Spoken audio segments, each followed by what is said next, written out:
کہ اسلام کی 5 بنیاد مضبوط، اسلام ایک درخت ہے، اس کی 5 مضبوط شاخیں ہیں۔ عقیدہ کے اندر سب سے پہلا عقیدہ توحید ہے کہ یہ نظریہ بن جائے، یہ یقین بن جائے، اتنا پختہ یقین بن جائے کہ کائنات میں جو کچھ بھی ہو رہا ہے، جو کچھ ہوگا، اللہ کے چاہنے سے ہو رہا ہے، اللہ ہی سے ہوگا۔ کوئی صحت بیماری، کوئی دکھ تکلیف، کوئی مصیبت، جو کچھ بھی جو ہے وہ اللہ ہی بھیجتے ہیں اور اللہ ہی دور کرتے ہیں۔ اور اولاد دینے والی ذات اللہ کی، مشکل کشا، حاجت روا، بگڑی بنانے والی، نفع نقصان دینے والی ذات صرف اور صرف ایک اللہ کی ذات ہے۔ یہ عقیدہ بن جائے، اس کے بعد دوسری میں نے آپ حضرات کے سامنے شاخ رکھی تھی اسلام کے درخت کی، دوسری مضبوط شاخ عبادات ہے۔ عبادات میں سے میں نے آپ کے سامنے عرض کی تھی کہ عبادات میں سے سب سے جو اہم عبادت ہے اسے نماز کہا جاتا ہے۔ ساری عبادتوں کی سردار عبادت نماز ہے۔ جس کی نماز ٹھیک ہو گئی اس کے باقی عبادات بھی ٹھیک ہو جائیں گی۔ جس کی نماز ٹھیک نہیں ہے تو میرے بھائی اس کے باقی اعمال، باقی کاروبار، معاملات بھی ٹھیک نہیں ہوں گے۔ اس لیے کہ اللہ کی ذات نے 21ویں پارے کے شروع کے اندر یہ بات کہی ہے کہ محبوب ان کے اوپر تلاوت کر دیجئے، بتا دیجئے ان کو کہ نماز بے حیائی اور برے کاموں سے روکا کرتی ہے۔ یہ قرآن کے فیصلہ سنا دیا ہے۔ اب 2 باتوں میں سے ایک بات لا محالہ ہے، اگر تو نماز پڑھنے کے بعد ہمارے معاملات ٹھیک ہو رہے ہیں تو سمجھو کہ الحمدللہ نماز ٹھیک ہے۔ اگر نماز پڑھنے کے باوجود بھی ہم معاملات ٹھیک نہیں کر رہے، ہمارے کام کاج ٹھیک نہیں ہے، 2 نمبر ہے، تو پھر سمجھو کہ ہماری نماز ٹھیک نہیں ہے۔ ایسے نہیں ہو سکتا نماز ہو، نماز آدمی پڑھے اور برے کاموں سے، بے حیائی کاموں سے نہ رکے، ایسا نہیں ہے۔ پھر دوسرے نمبر پر عبادات میں سے سب سے اہم عبادت وہ نماز تھی۔ تیسرے نمبر پر آ کر معاملات آ جاتے ہیں کہ معاملات، جب تک معاملات ٹھیک نہیں ہوں گے کہ یعنی آدمی کو پتہ ہی نہیں کہ میرا پیسہ آ کہاں سے رہا ہے، جا کہاں پر رہا ہے۔ ہر آدمی اسی نفسی کے عالم کے اندر ہے کہ بس پیسہ ملنا چاہیے، پیسہ آنا چاہیے، جیسا بھی ہو، جہاں سے بھی آئے۔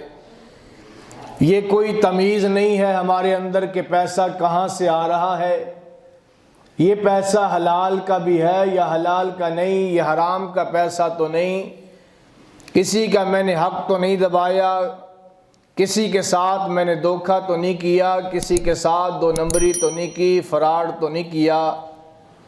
یہ کیا میرے اوپر یہ پیسہ جائز بھی ہے یا ناجائز ہے؟ یہ ہے معاملات، کہ آدمی کے معاملات ایسے شاندار ہونے چاہیے۔ اس کے بارے میں میں نے آپ حضرات کے سامنے یہ بات رکھی تھی کہ اللہ کے نبی کے سامنے منافقوں کے سردار کا جنازہ آیا، اللہ کے نبی اس کا جنازہ پڑھانے کے لیے تیار ہو گئے، لیکن میرے بھائیوں کوئی ایسا جنازہ نبی کے سامنے آتا جس نے کسی کا کچھ دینا ہوتا تو اللہ کے نبی صحابہ سے کہتے اس کا جنازہ تم پڑھ لو، میں اس کا جنازہ نہیں پڑھوں گا۔ جس آدمی نے کسی کا حق دینا ہے، کسی آدمی کا حق مارا ہوا ہے، میرے بھائیوں، دوستو، بزرگوں، اسے جو ہے امام کعبہ جنازہ پڑھا دے، بیت اللہ کے اندر اس کا جنازہ ہو، حتیم والی جگہ کے اندر اسے دفن بھی کر دیا جائے، اگر اس نے حقداروں کا حق نہ دیا تو وہ میرے بھائیوں اتنی دیر تک جنت کی خوشبو بھی نہیں سونگے گا۔ یہ معاملات ہمارے ٹھیک ہونے چاہیے۔ پھر معاملات کے بعد جو ہے 4تھے نمبر پہ جو چیز ہے وہ ہے معاشرت۔ معاشرت کے ہمارے جو حقوق ایک دوسرے کے ہیں، وہ ہم ایک دوسرے کے حقوق، باپ بیٹے کے حقوق دے، بیٹا ماں باپ کے حق دے، بھائی بہن کے حقوق ادا کرے، بہن بھائی کے حق ادا کرے، ہم اپنے گھر والوں کے حقوق بھی دیں، اپنے ارد گرد معاشرے کے حقوق بھی دیں۔ پڑوسیوں کے، محلے والوں کے، گاؤں والوں کے، معاشرت ہماری وہ بھی اچھی ہونی چاہیے۔ یہ نہیں ہے کہ جناب عالی اب ہم اپنا حق لینے کے لیے تو کھڑے ہیں، لیکن یہ نہ سوچیں کہ میرے اوپر بھی کسی کے حق ہے یا نہیں ہے۔ اپنا حق تو ڈنکے کی چوٹ پہ لیں کہ جی میرا حق بنتا ہے، میرا حق دیتے کیوں نہیں۔ جس طرح میرے بھائیوں، دوستوں، بزرگوں، ماں باپ چاہتا ہے کہ میری اولاد میرے حقوق ادا کرے، میری اولاد فرما بردار ہو جائے، اس کے میرے اوپر حق ہیں۔ لوگ آ کے کہتے ہیں کہ مولوی صاحب ماں باپ کی شان میں بیان کریں تاکہ اولاد ماں باپ کے حقوق ادا کریں۔ میرے بھائیوں، اگر اولاد ماں باپ کے حق ادا نہیں کر رہی تو سوچنا یہ چاہیے کیا ماں باپ بھی اولاد کے حقوق ادا کر رہے ہیں یا نہیں کر رہے۔ ہم نے اس کو، اولاد ہمارے پاس آئی تھی، اس کا نام رکھنا، یہ ماں باپ کا اچھا نام رکھنا یہ ماں باپ کا حق ہے کہ ماں باپ اچھا نام رکھے، اس کی تربیت اچھی کرے، اس کو گٹی اچھی دے، اذان کانوں میں کوئی آدمی اچھا نیک صالح کانوں کے اندر اذان دے۔ یہ حقوق ہے، اس کی تربیت، اس کا علم اور راستہ ہم اختیار اچھا کریں۔ یہ ماں باپ کے ذمے ہے کہ اولاد کی یوں کرے۔ کیا ہم نے یہ سارے فرائض انجام دیے؟ ہم نے کون سی تعلیم دی ہے اسے؟ ہم نے تربیت اس کی ہم نے کیسی کی ہے؟ تو میرے بھائیوں، ماں باپ کے ذمے جو اولاد کے حقوق ہیں وہ ماں باپ ادا کرے، پھر اولاد کے ذمے جو ماں باپ کا حق ہے وہ اولاد ادا کرے۔ آج تھانے کچہریوں کے اندر آپ جا کر کے دیکھیں اور وہاں پر کیا حالت ہے کہ ایک طرف باپ کھڑا ہے، دوسری طرف بیٹا کھڑا ہے، ادھر بھائی کھڑا ہے، ادھر بہن کھڑی ہے، ادھر ماں کھڑی ہے، ادھر بیٹی کھڑی ہے۔ یہ عدالتوں کے اندر یہ چکر کیوں ہے کہ ہر آدمی کہتے ہیں بس مجھے ملنا چاہیے، مجھے ملنا چاہیے۔ ہم اپنا حق تو لے لیتے ہیں لیکن دوسرے کا حق دینے والے نہیں ہیں۔ تو میرے بھائیو، دوستو، بزرگوں، چوتھا حق جو ہے، اگر چاہتے ہو کہ اسلام کا یہ درخت شاندار ہو، میرا اسلام کا درخت وہ شاندار ہو، تو پھر دیکھیں اس کی پانچوں کی پانچیں شاخیں مضبوط ہیں یا نہیں ہے۔ کیا میں نے حق سب کے ادا کر دیے؟ اولاد کے بیٹوں کے حق دیتے ہیں، بیٹیوں کا حصہ ماں باپ دینے کے لیے تیار نہیں۔ بھائی اپنا حصہ لیتے ہیں، بہنوں کا حق دینے کے لیے تیار نہیں۔ اگر کسی کو کہا بھی جائے کہ بھی بیٹیوں کا حق دے، وہ کہتے جی بیٹیوں نے معاف کر دی ہے۔ بھائی سے کہیں کہ آپ دیں، وہ کہتا جی بہن نے معاف کر دی ہے۔ میرے بھائیوں، دوستوں، بزرگوں، مرد کو اللہ کی ذات نے طاقتور بنایا عورت کے مقابلے کے اندر۔ مرد قوت والا بھی ہے، مرد کما سکتا ہے، کاروبار مرد کرتے ہیں، سب کچھ ہونے کے باوجود آج تک کوئی ایک مرد ایسا دکھاؤ کہ جو کہے کہ میں نے اپنی بہن کو اپنا حصہ معاف کر دیا ہے۔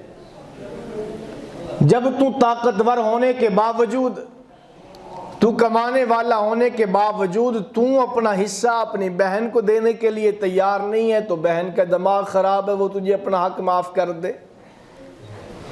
اصل میں معاف وہ کرتی نہیں ہے، معاف کروایا جاتا ہے، اور معاف بھی ڈنکے کی چوٹ پہ کروایا جاتا ہے کہ اگر تو نے حصہ لینا ہے پھر ہمارے دروازے تیرے لیے بند ہیں، پھر تو ہمارے دروازے پہ نہ آنا۔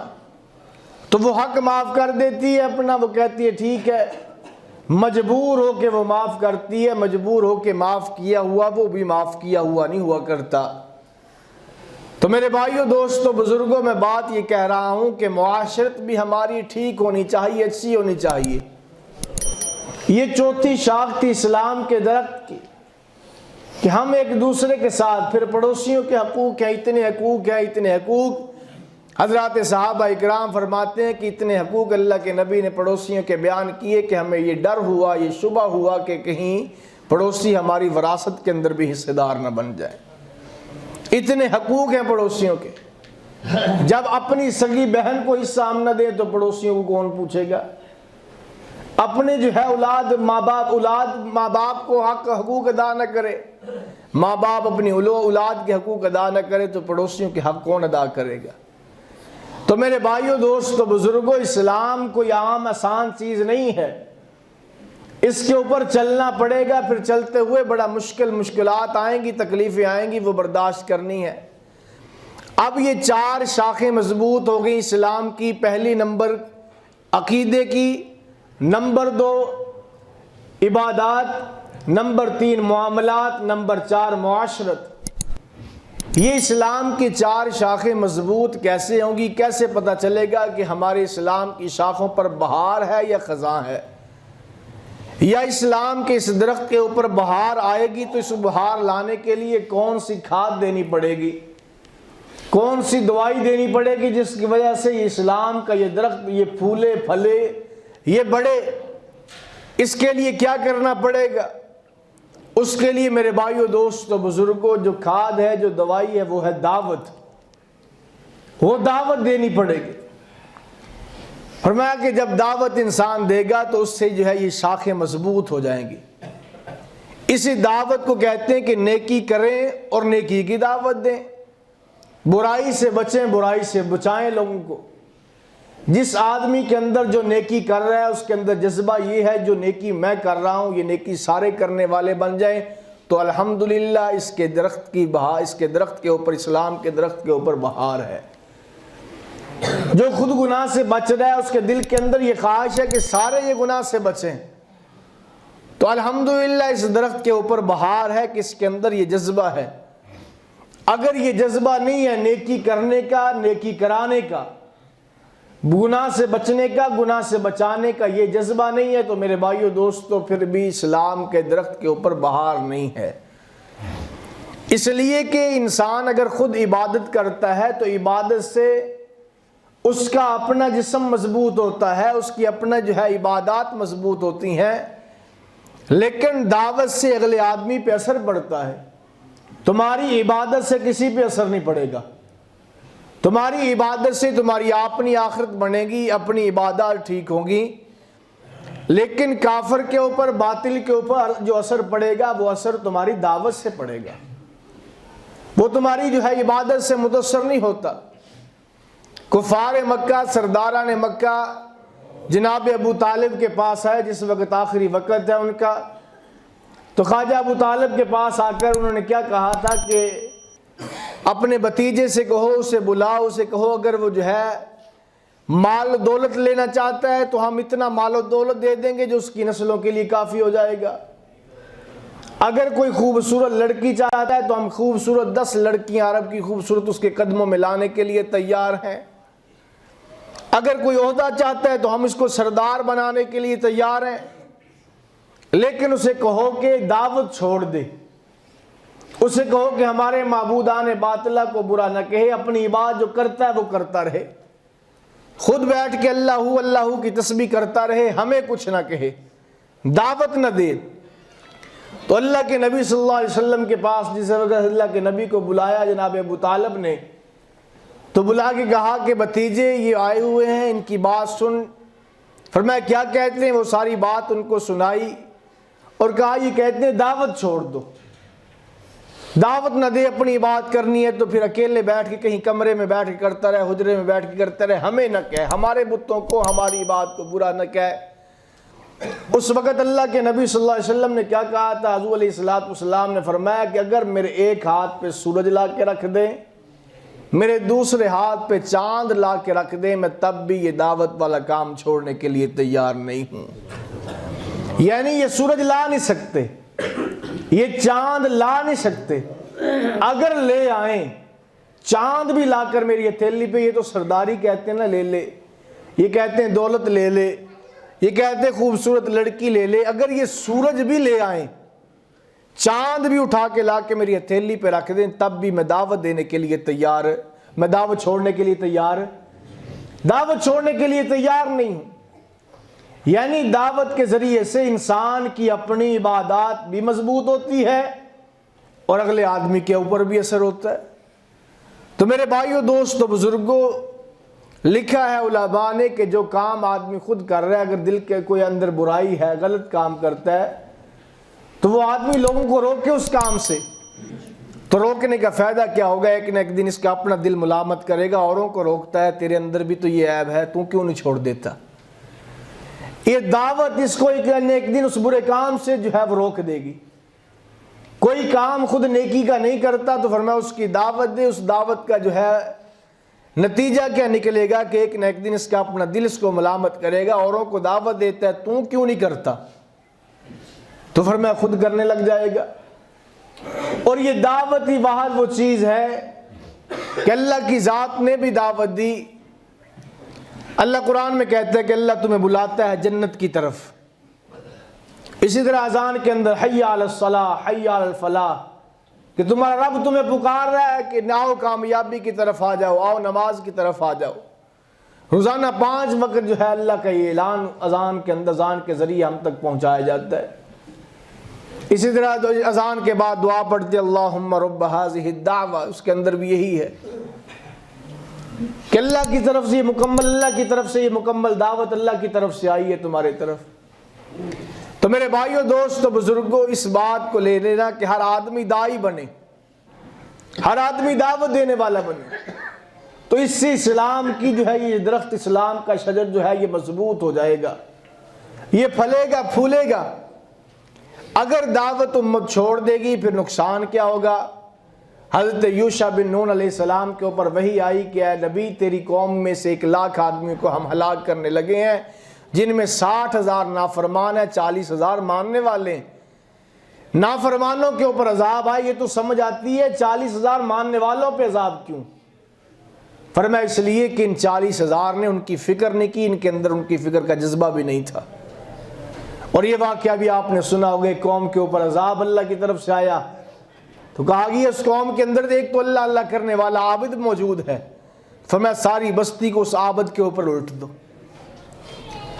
کیوں؟ فرمایا اس لیے کہ وہ اکیلا اپنی بات کے اندر لگا ہوا، اوروں کی فکر نہیں ہے اسے۔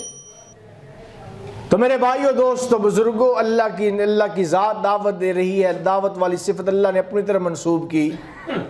پھر 1,24,000 کم و بیش انبیاء، ہر نبی نے دعوت دی، ہر نبی داعی تھا۔ اور دعوت قرآن پاک اٹھا کے دیکھو، قرآن پاک کے اندر کہیں حضرت نوح علیہ السلام کی دعوت ہے، کیونکہ نوح علیہ السلام نے دن کو دعوت دی، رات کو دعوت دی، صبح دعوت دی، شام دعوت دی، نہ دن دیکھا نہ رات دیکھا۔ کہیں پہ لوط علیہ السلام کی دعوت ہے، کہیں پہ جناب علی، حضرت موسیٰ علیہ السلام کی دعوت، حضرت عیسیٰ علیہ السلام کی دعوت، حضرت ابراہیم علیہ السلام کی دعوت، حضرت صالح علیہ السلام کی دعوت۔ قرآن پاک کے اندر تمام انبیاء کرام کی دعوتیں نقل کی گئی ہیں کہ انہوں نے دعوت دی امت کو۔ انبیاء کی نمازیں درج نہیں ہیں، انبیاء کے حج روزے درج نہیں ہیں، حالانکہ وہ بھی بہت بڑی نیکیاں تھیں۔ ہر نبی کی دعوت کو ذکر کر کے اللہ کی ذات نے بتایا کہ ہر نبی داعی تھا اور دعوت کے ذریعے سے یہ اسلام پھیلا ہے۔ دعوت کے ذریعے سے جو ہے جناب علی کتنے لوگوں کی زندگیاں بدلی۔ ایک تلوار چلے گی، تلوار تو ہمیشہ ہمیشہ کے لیے کافر کو جہنم میں پہنچا دے گی۔ جب یہ زبان کی دعوت چلے گی، یہ اس کافر کو ہمیشہ ہمیشہ کے لیے جنت پہنچا دے گی۔ تو فرمایا اگر چاہتے ہو اسلام کی چاروں شاخیں مضبوط رہیں، اس کے لیے تمہیں کرنا کیا پڑے گا؟ پھر ہر آدمی بولے، ہر آدمی دعوت دے، نیکی کا حکم کرے، برائی سے منع کرے۔ اور پھر یہ صالحین کا طریقہ بھی رہا ہے۔ حضور علیہ السلام کی دعوت کو دیکھو کہ اللہ کے نبی نے کس طرح دعوت دی ہے۔ طائف کے اندر کیا ہوا اللہ کے نبی کے ساتھ کہ پتھر پڑے، جسم لہو لہان ہے، میرے نبی کا خون پیغمبر کی جوتی مبارک تک پہنچتا، اتنا خون نکلا ہے۔ تو آگے سے جبریل آئے، فرشتے آئے، کہا اگر حکم دیں کہ ہم ان بستی والوں کو تباہ و برباد کر دیں، تو اللہ کے نبی نے کیا کہا تھا؟ میں تباہ کرنے کے لیے نہیں آیا، فرمایا یہ لوگ مجھے جانتے نہیں ہیں، پہچانتے نہیں ہیں۔ فرمایا ان کی نسلوں کے اندر اللہ ایسے لوگ پیدا کرے گا جو پھر میرے اسلام کو لے کر جو ہے، میرے دین کو، میرے کلمے کو لے کر پھیلے گا، نکلے گا اسلام کا جھنڈا لے کر۔ پھر حضرات صحابہ اکرام رضوان اللہ علیہم اجمعین کو دیکھ لو کہ سیدنا صدیق اکبر رضی اللہ تعالی روزانہ کتنے لوگوں کو لے کے آ رہے ہیں اسلام کے اندر۔ جب اللہ کے نبی نے اعلان کیا، دعوت جو ہے ان کو دعوت دی، اسلام قبول کیا صدیق اکبر نے۔ پھر جناب علی فاروق اعظم رضی اللہ تعالیٰ کی دعوت کی کہ صحابی نے کس طرح پورے علاقے کے اندر، اور ان کی دعوت کا طرز عمل کیا تھا؟ اسلم تسلیم۔ آگے سے آگے یہی کہتے تھے نحن مثلنا، لوگوں ہماری طرح ہو جاؤ۔ آج ہم یہ کہنے کے لیے تیار ہیں؟ کوئی ہے ایسا آدمی جو کہے کہ ہماری طرح ہو جاؤ؟ ہمارا کردار، ہمارے معاملات، ہماری نمازیں، ہماری معاشرت، ہمارے معاملات. صحابہ اکرام کا ایک ہی جملہ تھا، لوگوں ہماری طرح ہو جاؤ. پھر جس علاقے میں جاتے تھے پورے علاقے کی ہدایت کا ذریعہ بنا کرتے تھے. تو صحابہ اکرام رضوان اللہ علیہم اجمعین کا طرز عمل بھی دعوت کا رہا. پھر صالحین کا طریقہ دعوت کا ہے. سورہ لقمان کے اندر لقمان کیا کہہ رہے ہیں اپنے بیٹے سے کہ بیٹا شرک نہ کرنا، یہ دعوت ہے. صالحین کا طرز بھی دعوت کا رہا. تو میرے بھائیو، دوستو، بزرگوں، پھر یہ صحابہ اکرام رضوان اللہ علیہم اجمعین پوری دنیا کے اندر نکلے. آج کسی صحابی کی قبر سندھ کے اندر ملے گی، کسی کی پشاور میں ملے گی، کسی علاقے میں ملے گی، پوری دنیا کے اندر چھائے. چند صحابہ، چند ہزار صحابہ ہیں مکہ مدینہ کے اندر، باقی کہاں گئے؟ پوری دنیا کے اندر پھیلے ہیں. آج پھر اس کا نتیجہ یہ ہے کہ ہمارے گھر کے اندر جو ہے یہ کلمہ پہنچا، قرآن پہنچا، پیغمبر کا ایک طریقہ، نبی کی ایک سنت محفوظ ہے. آج یہ صدقہ ہے صحابہ اکرام کا کہ انہوں نے ہم تک پہنچایا ہے اور من و عن پہنچایا. اللہ کے نبی نے حجۃ الوداع کے موقع پہ کہا تھا کہ فرمایا میرا صحابہ، میں نے تم تک دین پہنچا دیا، صرف پہنچایا نہیں ہے، پہنچانے کا حق ادا کر دیا ہے، اور میں آگے والوں تک پہنچانے کی اب تمہاری ذمہ داری ہے. آج ہم بھی یہ بات دعوے سے کہتے ہیں کہ صحابہ اکرام نے ہم تک دین پہنچایا نہیں ہے، پہنچانے کا حق ادا کر دیا. آج ہمارے ہاتھوں کے اندر یہ دین پہنچا ہے تو ہم نے کس طرح جناب علی اس دین کا حلیہ بگاڑ دیا ہے. تو میرے بھائیو، دوستو، بزرگوں، یہ اسلام کے درخت کی 5 شاخیں مضبوط، یہ 4 شاخیں مضبوط ہوں گی دعوت کے ساتھ. اس لیے معاملات کی ایک دوسرے کو دعوت دیا کرو. یا معاملات تیرے کیسے ہیں؟ تو نبی کا کلمہ پڑھنے والا ہے، نبی کا امتی ہے، معاملات کیسے کرتا ہے؟ نماز تیری کیسی ہے؟ عقیدہ تیرا کیسا ہے؟ اس کی کوشش کریں گے انشاءاللہ، دعوت دیں گے انشاءاللہ. اللہ مجھے آپ کو عمل کی توفیق عطا فرمائے. آخر میں یہ ساتھی آئے ہوئے ہیں جو سیلاب جو ہے، جن علاقوں میں سیلاب آیا تھا سب، تو کہتے ہیں آپ وہاں